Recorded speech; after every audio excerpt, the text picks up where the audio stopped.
This video blog will be discussing the topic of business and professional communication ethics with the focus on public testing. Please review the information that will be discussed throughout this vlog. What is public testing, you ask? Let's stop right there. Before getting into the key focus of this blog, we will need to understand the background that leads up to public testing. To start off, business and professional communication ethics is the backbone of knowledge needed to understand public testing. This communication ethic is discussed in our reading as the study of communication within particular business and professional settings, defined by participation in the public space of competitive economic exchange. It is based on the form of communication within the company and works to address issues within said company. The good of the company is what is needed to be protected and promoted from within, and based on the path the company sets for itself, will determine if the company succeeds or fails. Arnett, Fritz, and Bell state, business and professional communication ethics assumes no one receipt for long-term success, only one truism. A business must embrace a unity of direction and change to the actualizing of the communicative goods of survival and competitiveness if it hopes to last. In order to protect and promote the good, a company must understand the dialect of direction and change. Commitment to direction and change assumes that the presumptuous belief that a given place will exist for all time is dangerous. This simply means that if a company assumes that by staying stagnant or remaining the same for a long duration of time, they will still continue to grow and profit. However, within the ever-changing world around us, companies must have the willingness to learn and grow with their surroundings. In today's age, everything around us moves fast. Every day there is a new game, social media site, accessory, picture fad, you name it, it's probably changed within the last 6 months. If a company is not able to keep up with things such as new technology and public acceptance, they will disintegrate as profit will drop. Arnett, Fritz, and Bell state, professional communication ethics works with the assumption that direction and change together make it possible to respond creatively to ever-changing market conditions. Such an understanding of communication ethics makes public the nature of creative engagement with the product or service. So back to the original question, what is public testing? This chapter assumes that without change, a company will become non-existent, which causes destruction, as many jobs will be lost by the closure of a company. So how does one know the right way to pivot?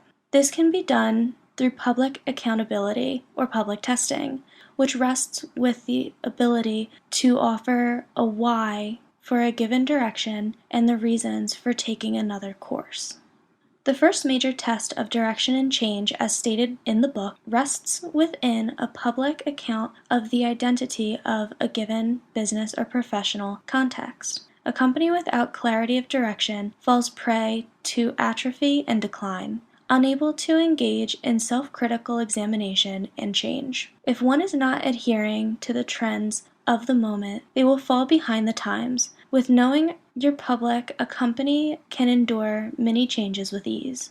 Although the original ethic discussed in slide 1 focuses more on the internal communication within a company, this aspect focuses on both the internal and external constituents. These help the company create an organized roadmap to their next big move. Without organization, a change within a company can be lackadaisical and messy, which again will destroy the company as a whole. As Arnett, Fritz, and Bell intensely point out, the test of a direction and of change begins with each hire and each person who decides to go to another company. The test is not in getting one's first pick for a job or in losing employees to another company, but in the why of the loss.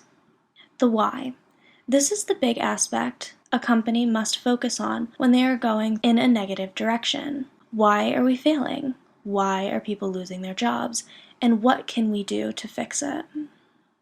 The market, or public reaction, is where the core of this aspect lies. The reading states, the good is not some aesthetic commitment to a series of ethics, codes, or guidelines, but the lifeline of a given organization in a dynamic and demanding market. Without the market being pleased with a company, there is no room to grow without testing and learning why the company failed and what will bring the company back up to market standards. The following clip is a scene from the Disney Pixar movie Monsters, Inc. It displays the process of a company failing and needing to change in order to rebuild the business. This is done through public accountability and testing. I'm telling you, pal, when that wall went up, you should have seen a look on Waternooses' face. I hope we get a copy of that tape. Hey, you all right? Come on, pal, cheer up. We did it. We got Boo home. Sure, we put the factory in the toilet, and hundreds of people will be out of work now. Not to mention the angry mob that'll come after us when there's no more power, but hey, at least we had some laughs, right?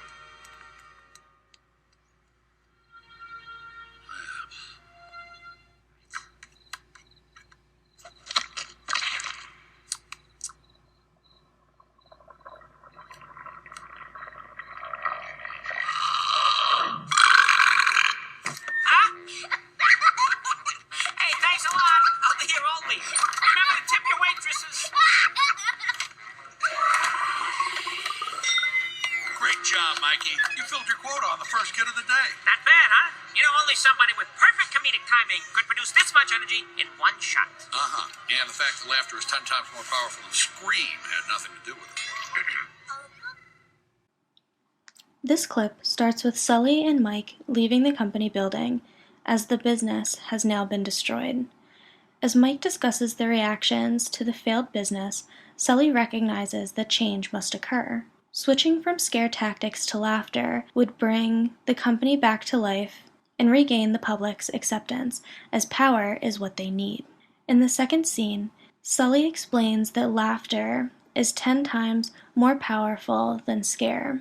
The assumed results would have been found through testing. This again created a happy client as more energy was being created, thus satisfying the demand of the marketplace. Lastly, attached in the description of this vlog is a link to a peer-reviewed journal that specifically discusses the evolution and structure of industrial clusters in Japan. This article explains that public testing has been done in order to create new government policies to help protect and promote the workers, as well as further explains the topic of direction and change within a company. I hope you enjoyed this vlog presentation on business and professional communication ethics, focusing on public testing.